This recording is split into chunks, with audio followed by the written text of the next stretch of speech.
Bing bongy bong, bing bongy bong. Welcome to Bud Mouse. This is Joe, the bearded historian. He'll tell you an interesting history.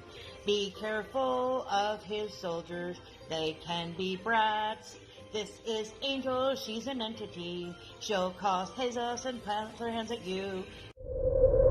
This is Sue, she likes spirits, not the alcohol. She's the reason this channel exists. This is David, he likes fire trucks. He's here occasionally. Bing bongy bong, bing bongy bong, bing bongy bong. We preserve his story. Are you ready? Here we go. Almost end of the year. And New Year, we'll be doing a little bit different with our shout-outs. Ready? Confused you, didn't I? I always do that. Here we go. Shout-out time. Here's a shout-out just for you. You support me, so I support you. This shout-out is for our friend, Really Haunted Places. So if you like haunted places, guess what? Go check it out. Top 7 ghost stories of really haunted places. Welcome to Really Haunted Places. If you like ghost stories, you found the right place. We appreciate everybody who takes the time to watch our videos. And I'm kind of curious as to what he'll do when he runs out of states. But you know what? There's other places that are haunted, so maybe that's where he'll go. We'll just have to wait and see. Check him out, like, share, and comment. Have a good day. Okay. There, now go. Okay. This is the Bearded Historian with a little bit of detail on an event that happened almost to the exact day. Dakota War of 1862, known as the Sioux Uprising, Dakota Uprising, the Sioux Outbreak of 1862, or the Little Crows War. This was an armed conflict between the United States and several bands of eastern Dakota, and also known as the Santee Sioux. It began on August 18, 1862 at the Lower Sioux Agency along the Minnesota River in southwest Minnesota. Now, the eastern Dakota were pressured into seceding large tracts of land to the United States in a series of treaties signed in 1837, 1851, and 1858 in exchange for cash annuities, debt payments, and other provisions. All 4 bands of the eastern Dakota, particularly the Mattawakan, were displaced and reluctantly moved to a reservation that was 20 miles wide, 10 on both sides of the Missouri River, that Minnesota River. We love big rivers with big names. Now there, they were encouraged by the United States Indian agents to become farmers rather than continuing the hunting traditions. Meanwhile, the settler population in Minnesota Territory had grown from 6,077 in 1850 to 172,000 in 1860 after it had become a state. Crop failure in 1861, followed by a harsh winter, along with poor hunting due to the depletion of wild game, led to issues of starvation and severe hardship for many of the eastern Dakota. In the summer of 1862, tensions flared up between the eastern Dakota, the traders, and the Indian agents reached a breaking point because the Indian agents were late with the U.S. government annuity payments owed to the eastern Dakota. Traders refused to extend credit to the tribesmen for food, in part because the traders suspected the payments might not arrive at all due to the American Civil War. Now, going back to the original issue that came up to hand, the previous treaties. The first treaty that really brought up a lot of attention was the Treaty Traverse des Sioux on July 23, 1851, and the Treaty of Mendota on August 5, 1851. And this was the major part that broke off large tracts of land in the Minnesota Territory to the U.S. in exchange for promises of money and supplies. Now, from that time on, the Dakota were going to live on a 20-mile wide, 150-mile long stretch of the upper Minnesota River. However, the United States Senate removed Article 3 from each treaty, which had set out the reservations during this ratification process. In addition, much of the promised compensation went to traders for debts allegedly incurred by the Dakota at a time when unscrupulous traders made enormous profits off their trade. Supporters of the original bill said these debts had been exaggerated. Now, when Minnesota became a state in 1858, representatives of several Dakota bands, led by the Little Crow, traveled to Washington to negotiate about enforcing existing treaties, but instead They lost the northern half of the reservation along the Minnesota River. This was a major blow to the standing of Little Crow in the Dakota community. This land was divided into townships and plots for settlement. Logging and agriculture on these plots eliminated surrounding forests and plains, which interrupted the Dakota's annual cycle of farming, hunting, fishing, and gathering wild rice. Now, hunting by the settlers also reduced the wild game available, like bison, elk, deer, and bear. And also this decreased the meat available for survival. It also directly reduced their ability to sell furs to the traders for additional supplies, so it kind of bit them both two ways. Now, although the payments were guaranteed, the U.S. government was 2 months behind on both money and food when the war started because of men stealing food. The federal government was preoccupied waging the Civil War. Most land in the river valley wasn't arable, and hunting could no longer support the Dakota community. The Dakota became increasingly discontented over their losses, land, non-payment of annuities, past broken treaties, plus food shortages and famines following crop failure, and these tensions increased through the summer of 1862. Well, dating back to the January of that same year, George E. H. Day, a special commissioner on Dakota affairs, wrote a letter to President Lincoln. Day was an attorney from St. Anthony who had been commissioned to look into the complaints of the Sioux. He wrote, "I have discovered many violations of law, and many frauds committed by past agents and the superintendent. I think I can establish frauds to the amount of $20,000 to $100,000 and satisfy any reasonable intelligent man that the Indians whom I have visited in this state and Wisconsin have been defrauded of more than $100,000 in or during the past 4 years. The superintendent, Major Cullen, alone has saved, as all his friends say, more than $100,000 in 4 years out on a salary of $2,000 a year. And all the agents whose salaries are $1,500 a year have become rich." They would also accuse Clark Wallace Thompson, Secretary of Indian Affairs for the Northern Superintendency, of fraud. That is a lot of money back in 1862. I can't even put the numbers together on what that would be like now. Definitely a lot. Yeah. Now, in August 1862, August 4th, representatives of the Northern Sisseton and Wahpeton Dakota bands met at the Upper Sioux Agency in the northwestern part of the reservation and successfully negotiated to obtain food. When two other bands of the Dakota, the Southern Mdewakin and Wapatuik, turned to the Lower Sioux Agency for supplies on August 15th, they were rejected. Indian agent Thomas Galbraith, Minnesota State Senator, managed the area and would not distribute food to these bands without payment. At a meeting of the Dakota, the U.S. government and local traders, Dakota representatives, asked the representative of government traders, Andrew Jackson Minnick, to sell them food on credit. His response was said to be, "So far as I am concerned, if they are hungry, let them eat grass or their own dung." But the context is, yes, wonderful great humanitarian. The context of his comment at the time was historically unclear. Another version is that Minnick was referring to the Dakota women who had already been combing the floor of the fort stables for any unprocessed oats to feed to their starving children along with a little grass. If you can, you do what you got to do. Yeah. A little historical note, when forces were in Georgia during the Civil War, and the southern farmers were unable to supply Lee's men, they were actually trying to find undigested kernels of corn. Yeah, wonderful days.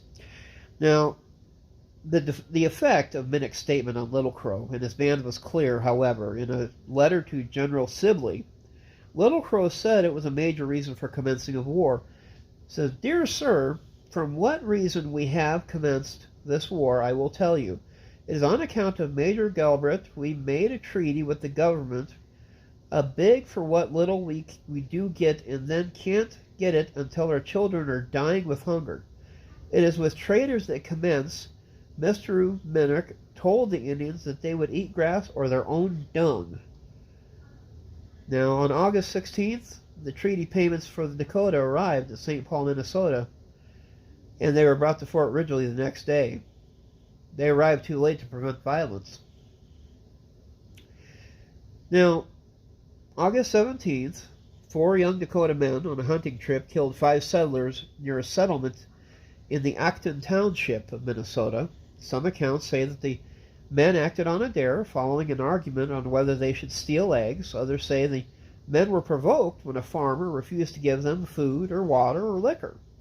The victims include Robinson Jones, who ran a post office, lodge, and store, 4 others, including his wife and 15-year-old adopted daughter. Realizing that they were in trouble, the 4 men, Wahpeton men, who had married Minnequan women, returned to the Rice Creek village to tell their story to Red Middlevoice, the head of the band, and Cut Nose, the head soldier of the lodge. Red Middlevoice lobbied his nephew, Chief Shakopee III, for support, and together they traveled to the Little Crow's village near the Lower Sioux Agency. In the middle of the night, a war council was convened at Little Crow's house, also including other Minnequan leaders such as Mankato, Wabasha, Traveling Hale, and Big Eagle. The leaders were divided among the course of action to take. According to many accounts, Little Crow himself had initially been against the uprising and agreed to lead it only after an angry young brave called him a coward. I'm going to dare you. Well, Anyway, I guess that's one way to get something done. Yeah. By daybreak, Little Crow ordered an attack on the Lower Sioux Agency to take place that morning. Now, historian Mary Wingard has stated that it's a complete myth that all the Dakota went to war against the United States and that it was instead a faction that went on the offensive. She estimated that fewer than 1,000, mostly Minnequan men, out of the population of more than 7,000 Dakota that were involved in this Sioux uprising. According to Wingard, only up to 300 Sissetons and Wahpetons may have also joined in the fighting. Only a fraction of the 4,000 who lived near the Upper Sioux Agency, in defiance of tribal elders who opposed participation in what they warned would be a suicidal offensive. Now, the attack on August 18th by Little Crow led a group, and it was a complete surprise. They got to Trader Andrew Minnick, and he was one of the first who were killed. Wounded, he had escaped through an attic window but was gunned down while running for the cornfields. Now, Minnick's decapitated head was found later with grass stuffed in his mouth. Apparently, he did not find that very appetizing either. What? In retaliation for his response, let them eat grass, and was asked weeks before if he was willing to extend credit to the Dakota when the government's annuity payments had not arrived. Killing was suspended for a time while the attackers turned their attention to raiding the stores for flour, pork, clothing, whiskey, guns, and ammunition, allowing others to flee for Fort Ridgely, 14 miles away. Now, a total of 13 clerks, traders, and government workers were killed at the agency. Another 7 were killed as they fled. 10 were taken captive, and approximately 47 people escaped. Now, B Company of the 5th Minnesota Volunteer Infantry Regiment sent troops to Fort Ridgely to try to quell the uprising, and were defeated at the Battle of Redwood Ferry. 24 soldiers, including the party's commander, Captain John Marsh, were killed in the battle, and throughout the day, Dakota war parties swept the Minnesota River Valley and near vicinity, killing many settlers. Numerous settlements, including the townships of Milford, Leavenworth, and Sacred Heart, were surrounded, burned, and their populations nearly exterminated. Now, during the chaos of these initial events, some Dakota tried to warn their friends at the Lower Sioux Agency to flee. Even those participating in the attacks made exceptions for those who were killed. Reverend Samuel Hinman later recounted that the Little Crow himself had come to the Episcopal mission when the shooting started, glared at him and left, allowing Hinman and his assistant Emily West to escape to Fort Ridgely. George Spencer, a clerk in the trading store, credited Little Crow's head soldier, his own Thunder, for saving his life by placing him under his protection. Spencer then became one of the few white men later captive during the war. The rest of the captives were prominently women and children. A large number of the captives were mixed-blood Dakota. Although there were repeated threats against the mixed-blood settlers, even the most violent warriors exercised restraint when reminded that by killing a mixed-blood Dakota, they would risk retribution from the victim's full-blood kinsmen. Now, a large number of these captives taken in the early days of the conflict presented a dilemma for the Dakota war leaders. Big Eagle and others argued that they should be returned to the fort, but Little Crow insisted that they were valuable in the war effort and should be kept as hostages for their own protection. Now, while the captives were initially held by the soldiers who had captured them, as the days progressed, the logistics of feeding and taking care of the captives was divided up among them more broadly among families in Little Crow's encampment. Now, for the early offenses, they were happy with the initial success. The Dakota continued their offensive and attacked the settlement of New Ulm, Minnesota, in August 19th, 1862, and again on August 23rd. Dakota warriors initially decided not to attack the strongly defended Fort Ridgely along the river and turned towards the town, killing settlers along the way. By the time New Ulm was attacked, residents had organized defenses in the town center and were able to keep the Dakota at bay during a brief siege. Dakota warriors penetrated parts of the defenses and burned much of the town. By that evening, a thunderstorm dampened the warfare, preventing Dakota further attacks. Now, regular soldiers and militia from nearby towns, including 2 companies of the 5th Minnesota Infantry, then stationed at Fort Ridgely, reinforced New Ulm. Residents continued to build barricades around the town. The Dakotas finally attacked Fort Ridgely on August 20th and August 22nd. Although the Dakota were not able to take the fort, they ambushed a relief party from the fort to New Ulm on August 21st. The defense at the Battle of Fort Ridgely further limited the ability of the American forces to aid outlying settlements. The Dakota raided farms and small settlements throughout south-central Minnesota and what was then Eastern Territory in the Dakotas.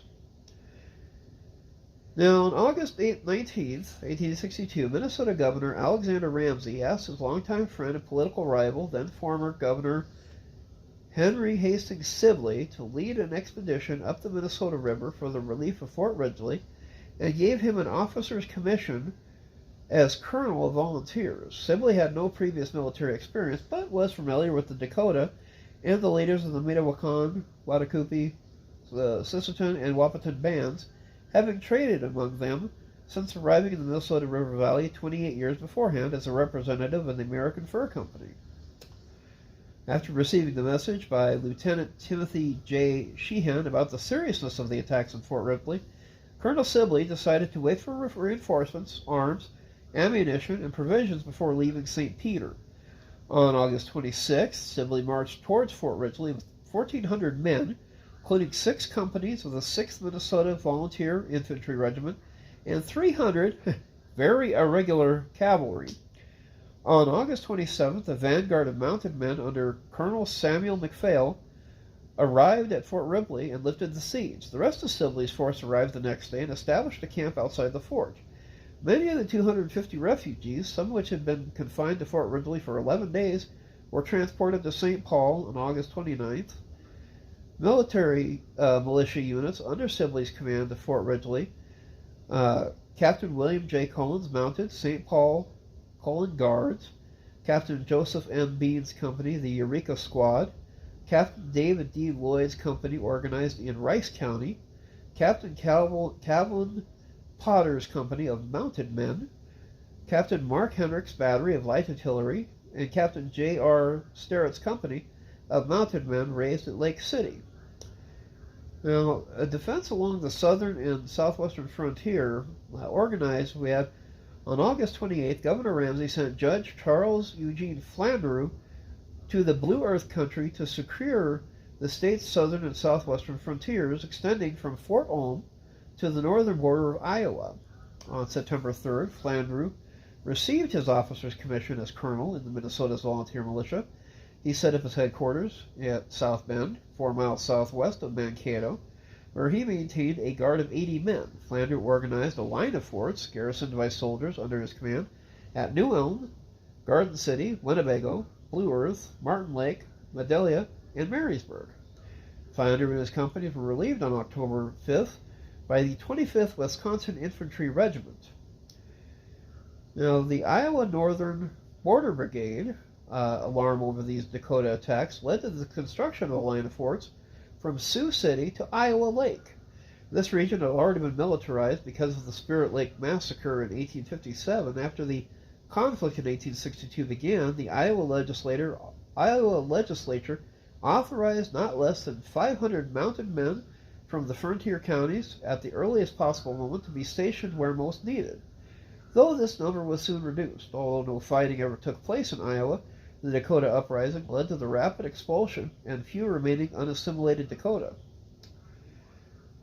Now, in early September, after Sibley had trained new soldiers and waited for additional troops, guns, and ammunition, he sent a group of 153 men on a burial expedition to find and bury dead settlers and soldiers and ascertain what happened to Captain John S. Marsh and his men during the attack at Redwood Ferry. The company included members of the 6th Minnesota Infantry Regiment, mounted men of the Cullen Frontier Guards, as well as teams and teamsters sent to bury the dead, accompanied by 20 civilians who had asked to join the burial party.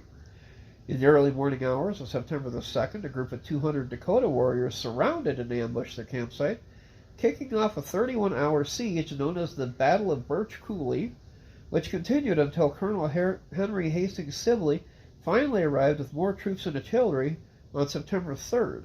The state military suffered its worst casualties during the war, with 13 dead on the ground, nearly 50 wounded, and more than 80 horses killed, while only 2 Dakota soldiers were confirmed dead.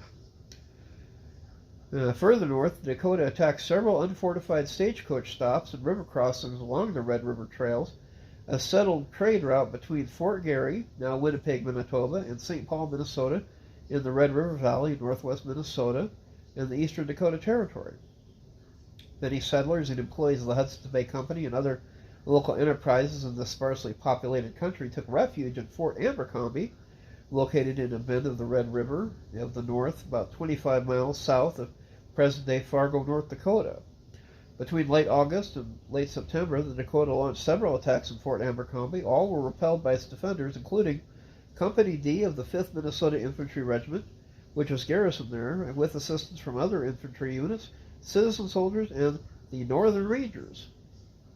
In the meantime, steamboat and flatboat traffic on the Red River had come to a halt. Mail carriers, stage drivers, and military couriers were killed while attempting to reach settlements such as Pembina, North Dakota, Fort Garry, St. Cloud, Minnesota, and Fort Snelling. Eventually, the garrison at Fort Abercrombie was relieved by the Minnesota Volunteer Infantry from Fort Snelling. The civilian refugees were removed to St. Cloud. Now, due to the demands of the American Civil War, Adjutant General Oscar Malmoros and Governor Alexander Ramsey of Minnesota had to repeatedly appeal to the government and governors of nearby states, and the United States Department of War, and President Abraham Lincoln. Finally, Secretary of War Edward Stanton formed the Department of the Northwest and appointed General John Pope, who had been defeated at the Second Battle of Bull Run, to command it, with orders to quell the violence using whatever force may be necessary. Pope reached Minnesota on September the 16th. Recognizing the severity of the crisis, Pope instructed Colonel Henry Hastings Sibley to move decisively, but struggled to secure additional federal troops in time for the war effort. Pope also requested 2 or 3 regiments from Wisconsin. In the end, only the 25th Wisconsin Volunteer Infantry Regiment arrived on September 22nd and was sent to defend the temporary military posts along the Minnesota frontier. Recruitment for the Minnesota Infantry had started in earnest in July of 1862, following President Lincoln's call for 600,000 volunteers to fight with the Union Army in the Civil War. With the outbreak war in Minnesota in August, and the state adjutants generals ordered the 6th, 7th, 8th, 9th, and 10th Minnesota Volunteer Infantry regiments, which were still being constituted, to dispatch troops under Sibley's command as soon as companies were formed. Many enlisted soldiers who had been furloughed until after the harvest were quickly recalled, and new recruits were urged to enlist, furnishing their own arms and horses if possible. Concerned that his troops lacked experience, Sibley urged Ramsey to hasten the return of the 3rd Minnesota Infantry Regiment to Minnesota, following their humiliating surrender to the Confederates in the First Battle of Murfreesboro. The enlisted men of the 3rd Minnesota were formally exchanged as paroled prisoners on August 28th and placed under the command of Major Abraham E. Welsh, who had served as a lieutenant of the 1st Minnesota Infantry Regiment. They joined Sibley's forces at Fort Ridgely on September the 13th. Now, the final decisive battle of this war took place at the Battle of Wood Lake on September 23, 1862, was a victory for U.S. forces led by Colonel Henry Sibley. Following the arrival of more troops, guns, and ammunition provisions, Sibley's entire command had departed Fort Ridgely on September 19th. According to one estimate, he had 1,619 men in his army, including 270 men of the 3rd Minnesota, 9 companies of the 6th Minnesota, 5 companies of the 7th Minnesota, 1 company of the 9th, 38 Renville Rangers, 28 mounted citizen guards, and 16 citizen artillerists. Sounds like a nice little mixed bag. Now, Sibley planned to meet Little Crow's warriors in the open plains above Yellow Medicine River, where he believed the better organized, better equipped forces, with their rifled muskets and artillery with exploding shells, would have an advantage over the Dakota in their double-barreled shotguns. Meanwhile, Dakota runners were reporting Sibley's movements every few hours. Chief Little Crow and his soldiers' lodge received word of Sibley's troops had reached the lower Sioux agency and would arrive at the area below Yellow Medicine River around September 21st. On the morning of the 22nd, Little Crow's soldiers' lodge ordered all able-bodied men to march south to the Yellow Medicine River. While hundreds of soldiers marched willingly, others went because they had been threatened by the soldiers' lodge headed by Cut Nose, where they were joined by a contingent of friendly Dakota camp who sought to prevent a surprise attack on Sibley's army. A total of 738 men were counted when they reached a point a few miles from Lone Tree Lake, where they learned that Sibley had set up camp. A council was called, and Little Crow proposed attacking the camp and capturing it that night. However, Gabriel Renville and Solomon Two Stars argued vehemently against the plan, saying that Little Crow had underestimated the strength and size of Sibley's command, that attacking at night was cowardly, and that the plan would probably fail because they and others would not help him. Well, I can see why it would fail then. Yeah. Upon learning that the army had thrown up breastworks to fortify the campsite, Running Rattler and the leaders of the hostile Dakota soldiers finally agreed that they would be unsafe to attack at night, and they planned to attack Sibley's troops when they're marching on the road to the Upper Sioux Agency early that morning. On the night of September the 22nd, Little Crow, Chief Big Eagle, and others carefully moved their warriors into position under the cover of darkness, often with a clear view of Sibley's troops, who were unaware of their presence. Dakota fighters lay in the tall grass along the side of the road with tufts of grass woven into their headdresses for disguise, waiting patiently for daybreak when they expected the troops to march. Much to the surprise of the Dakota, about 7 a.m. on the 23rd, a group of soldiers from the 3rd Minnesota Infantry Regiment left camp in 4 or 5 wagons on an unauthorized trip to forage for potatoes in the Upper Sioux Agency. About half a mile from camp, crossing the bridge over the creek to the other side of the ravine and ascending 100 yards into the high prairie, the lead wagon belonging to Company G was attacked by a squad of 20 to 30 Dakota warriors who sprang up and began shooting. One soldier jumped out of the wagon, returned fire. The soldiers in the rear wagon started shooting, and the Battle of Wood Lake had begun. Not waiting for the orders or permission, Major Abraham E. Welsh led 200 men from the Minnesota 3rd, with a line of skirmishers to their left and right, following in reserve. They advanced to a point 300 yards beyond the stream, and when the officer rode up to Major Welsh with instructions from Colonel Sibley to fall back to camp, Welsh obeyed reluctantly, and the men of the 3rd retreated down the slope towards the stream, where they would sustain most of the casualties. Once the 3rd Minnesota had retreated across the creek, they were joined by the Renville Rangers, a unit of nearly all mixed bloods, under Lieutenant James Gorman, who was sent by Sibley to reinforce them. The Dakota forces formed a fan-shaped line, threatening their flank. Seeing the Dakota were now passing down the ravine to try and outflank the men on the right, Sibley ordered Lieutenant Colonel William Rainey Marshall, with 5 companies of the 7th Minnesota Infantry Regiment and a 6-pounder artillery piece under Captain Mark Hendricks, to advance to the north side of the camp. He also ordered 2 companies from the 6th Minnesota Infantry Regiment to reinforce them. Marshall deployed the men equally in dugouts and a skirmish line, from which they fired as they gradually crawled forward and finally charged, successfully driving the Dakota back from the ravine. On the extreme left, Major Robert McLaren led a company from the 6th Regiment around the south side of the lake to defend a ridge overlooking the ravine and defeated a Dakota flanking attack on the other side. The Battle of Wood Lake ended after about 2 hours as Little Crow and his Dakota warriors retreated in disorder.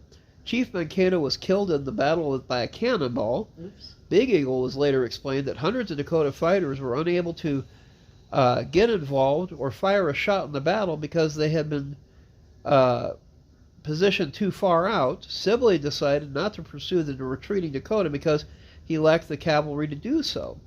On his order, Sibley's men recovered and buried 14 fallen Dakota. The exact Dakota losses were unknown, but the fight effectively ended the war. Sibley lost 7 men and another 34 were seriously wounded.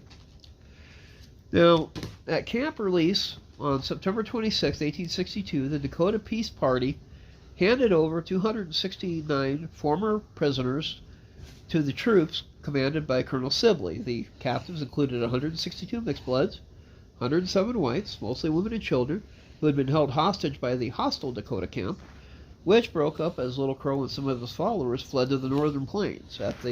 In the nights that followed, a growing number of Minnewacan warriors who had participated in the battles quietly joined the friendly Dakota at Camp Release. Many did not want to spend the winter on the plains, and persuaded by Sibley's earlier promise to punish only those who had killed settlers. The surrendered Dakota warriors and their families were held while military trials took place from September to November of 1862. Now, of these 498 trials, 303 men were convicted and sentenced to death. Now, here's where things tend to go a little sideways as far as history goes, because Abraham Lincoln heard that they wanted to take these 303 out and kill the whole group. Lincoln went through and commuted the sentences to all but 38, which meant he narrowed down the list a long ways, which seems to be a fact that people tend to forget. They're like, oh, he could have commuted them all. Well, there also were a lot of people, the farmers probably would have been quite against, letting the whole group of them go, because there were a lot of people that died, a lot of civilians that died, that it wasn't their fault that the Indian agents were stupid. They just happened to be in the wrong place, the wrong time, and they were killed. Now, a few weeks prior to the execution, convicted men were sent to Mankato, while 1,658 Indians and mixed bloods, including their families and the friendly Dakota, were sent to a compound south of Fort Snelling. Little Crow, the original guy who started this uprising, fled northward September 24th, the morning after the Battle of Wood Lake, vowing never again to return to the Minnesota River Valley. He and the Minnetonka who followed him hoped to ally with the Western Sioux, including the Yanktonai, and Lakota, and hoped to gain support from the British and Canada, but received a mixed response. Little Crow was turned away from Chief Standing Buffalo and the Sisseton north of Big Stone Lake, as well as the Yanktons in the southwest along the Missouri River.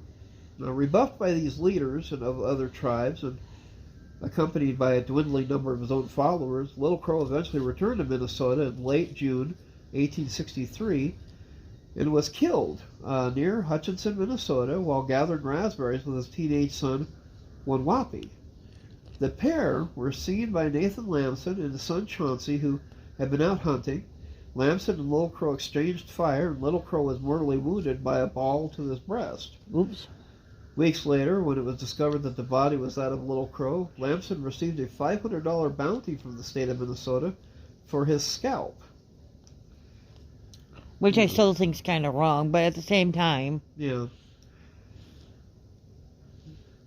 More history to take and play on that is the fact that Minnesota Historical Society put Little Crow's remains on display at the state capitol. Other notable objector to the display was former Lower Sewell Agency surgeon Dr. Asa Daniels, who wrote in 1908 that such a spectacle reflects sadly on the humanity of Christian people, and upon the request of Little Crow's grandson, Jesse Wakeman, his remains were removed from display and finally returned to the family for burial. In 1971, guys, it took a long frickin' time to make things right. Don't they always? Yeah. Now, Chief Standing Buffalo led his band to the northern plains in Canada, and they wandered for 9 years. After his death at an encounter with the Gros Ventre in Montana, his son took the band to Saskatchewan, where they were ultimately given a reserve where these northern Sisseton have stayed. Now, the trials, this was one of the things that also got a lot of people unhappy, is that the fact that the trials were very deficient in a few ways, even by military standards. They were set up primarily by Minnesota citizens, and even by the standards, the officers who oversaw them did not conduct them according to military law. The 400-odd trials commenced on the 28th of September and were completed on the 3rd of November, some lasting less than 5 minutes. No one explained to the proceedings to the defendants, nor were the Dakota represented by any defense attorneys. Legal history scholar Carol Chomsky writes in the Stanford Law Review, the Dakota were tried not in a state or federal criminal court, but before a military commission composed completely of Minnesota settlers. They were convicted not for the crime of murder, but for killing committed in warfare. The official review was conducted not by an appellate court, but by the President of the United States. Many wars took place between the Americans and the members of the Indian nations, but in no others did the U.S. apply criminal sanctions to punish those defeated in war. The trials were also conducted in the atmosphere of extreme racist hostility towards the defendants expressed by the citizenry, the elected officials of the state of Minnesota, and the men conducting the trials themselves. By November the 3rd, the men had held trials of 392 Dakota men, with as many as 42 tried in a single day. Talk about a, what do you want to call that? A kangaroo court? And that's when they made the decision on 303 would be sentenced to die. Now, President Lincoln informed General John Pope of the sentences, was informed by General John Pope, and in a telegraphic dispatch from Minnesota, his response to Pope was, please forward as soon as possible the full and complete record of these convictions, and if the record does not indicate more guilty and influential of the culprits, please have a careful statement made on these points and forwarded to me. Please send all by mail.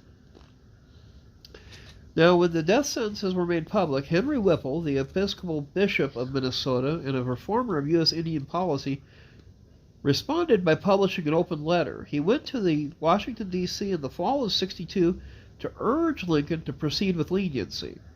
On the other hand, General Pope and Minnesota Senator Morton S. Wilkinson warned Lincoln that the white population opposed leniency. Governor Ramsey warned Lincoln that unless all 303 Dakota were executed, private revenge would run on all this border take the place of official judgment on these Indians. Now, so either Lincoln, you do it or we'll do it. Yeah. Lincoln, as things would go, completed his review of the transcripts of the 303 with the help of 2 White House lawyers in under a month. On December 11th, 1862, he addressed the Senate regarding his final decision, as he had been requested to do so by a resolution passed by that body on December the 5th. Anxious to not act with so much clemency as to encourage another outbreak on one hand, nor with so much severity to be real cruelty on the other, I have caused careful examination of the records of trials to be made, in view of the first ordering of execution of such to be proved guilty of violating females. Contrary to these expectations, only 2 of these class were found. I then directed a further examination, classification of all who were proven to participated in massacres, as distinguished from participation in battles.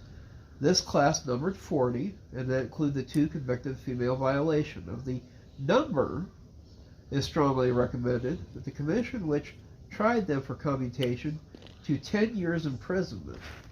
I have ordered the other 39 to be executed on Friday, the 19th instant.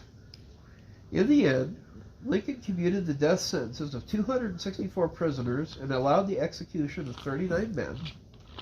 However, on December the 23rd, Lincoln suspended the execution of one of the condemned men, after generally civilly telegraphed that the new information had led him to doubt the prisoner's guilt. Thus, the number of condemned men was reduced to the final 38. Now, even partial clemency resulted in protests in Minnesota and persisted until the Secretary of the Interior offered white Minnesotans reasonable compensation for the depredations committed. The Republicans did not fare well in the Minnesota 1864 election, as they had before. Ramsey, by then a senator, informed Lincoln that more hangings would have resulted in a large electoral majority. The president reportedly replied, "I could not afford to hang men for votes." Wow. Yeah. So basically it became a political hot potato, but at the same time, for everybody that screamed about Lincoln being the bad guy, Lincoln took it on the chin to save lives. Now, the execution would take place December the 26th, 1862, in Mankato, Minnesota. It remains the largest single-day mass execution in American history. The size of the guard force was dictated by the number of angry Minnesotans encamped at Mankato and the concern of what they wanted to do to the prisoners not being hanged. The execution was public on a square platform designed to drop from the condemned. The gallows was built around the outside of the square with 10 nooses per side. After the regimental surgeons pronounced the men dead, they were buried in mass in an unfrozen sandbar in the Minnesota River. Before they were buried, an unknown person named Dr. Sheardown possibly removed some of the prisoner's skin. Gross. Very gross. Despite having a large force posted at the gravesite, all the bodies were exhumed and taken away at that first night. Not surprised by that. Yeah. Now, at least 3 of the Dakota leaders escaped to Canada. In January 1864, Little Six and Medicine Bottle were captured, drugged, kidnapped, and taken back across the border to Fort Pembina, where they were arrested by Major Edwin A.C. Hatch. Hatch's independent battalion of cavalry took the 2 chiefs to Fort Snelling, where they were tried and later hanged. Little Leaf managed to escape capture. But as dates and information remained, it was an event that happened here. This is 2022, and that was 1864. Now, there were some lingering episodes from this.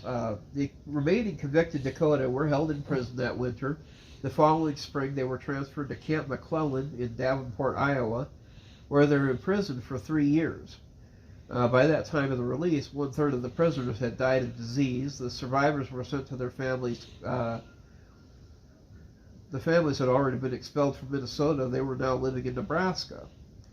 During their incarceration, the Dakota prison with Camp McClellan Presbyterian missionaries attempted to convert the Dakota to Christianity and have them abandon their native cultural and spiritual beliefs and practices. In 1864, the change of command of the camp allowed for a more lenient approach to the Dakota, using the general public's fascination to their advantage. They began to craft ornamental items like finger rings, beadwork, wooden fish, hatchets, and bows, arrows, and then sold them to support the needs within the internment camps, such as blankets, clothing, and food. They also sent blankets, clothing, and money to their families who had been forcibly exiled to Crow Creek Reservation in South Dakota. I've been to that reservation.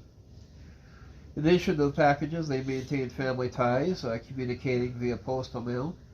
Sadly, profiteers exploited public bigotry by using the Dakota as spectacles, selling 2-hour viewing sessions, forcing Dakota into public races with horses, and paying them for their dance ceremonies. During this incarceration, the Dakota continued to struggle for their rightful compensation for the land ceded by treaty, as well as their freedom, even enlisting the help of sympathetic camp guards and settlers to assist.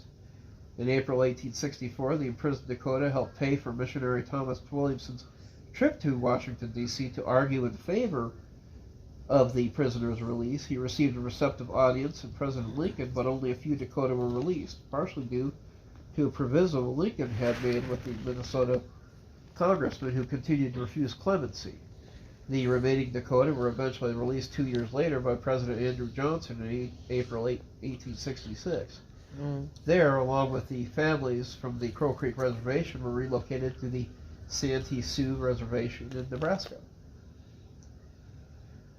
Now, November 7th, 1862, the remaining 1,658 Dakota non-combatants, primarily women, children, and elders, also 250 men, began a 150-mile journey from the Lower Sioux Agency to Fort Snelling. They traveled in a wagon train that was 4 miles long, protected by only 300 soldiers under Lieutenant Colonel William Marshall. Marshall urged the St. Paul Daily Press to remind citizens living along that route that the Dakota were escorting were not the guilty Indians, but friendly Indians, women, and children. When the caravan reached Henderson, however, an angry mob armed with guns, knives, clubs, and stones overwhelmed the troops and attacked the Dakota, fatally injuring a baby. Charming.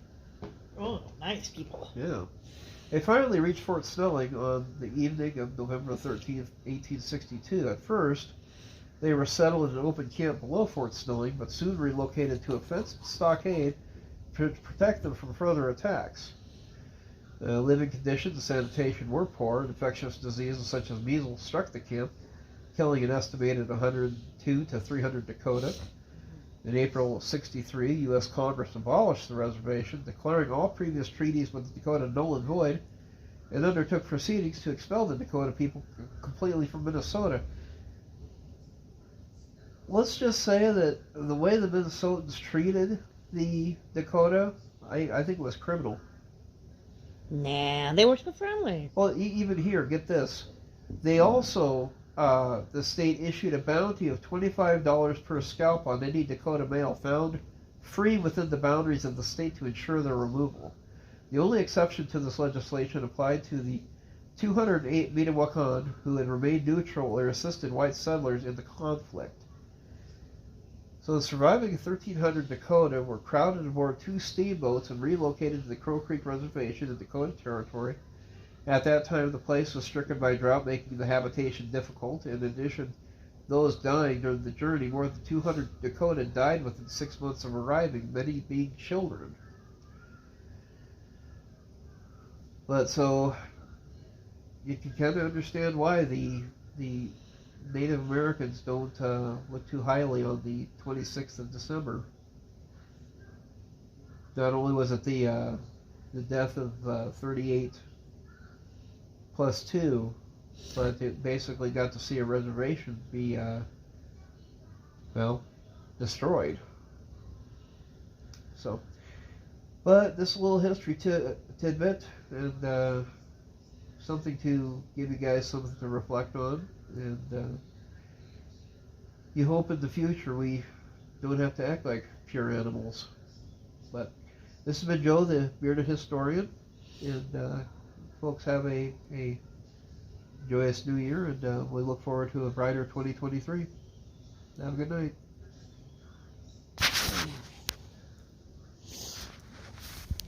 Oops. Come on.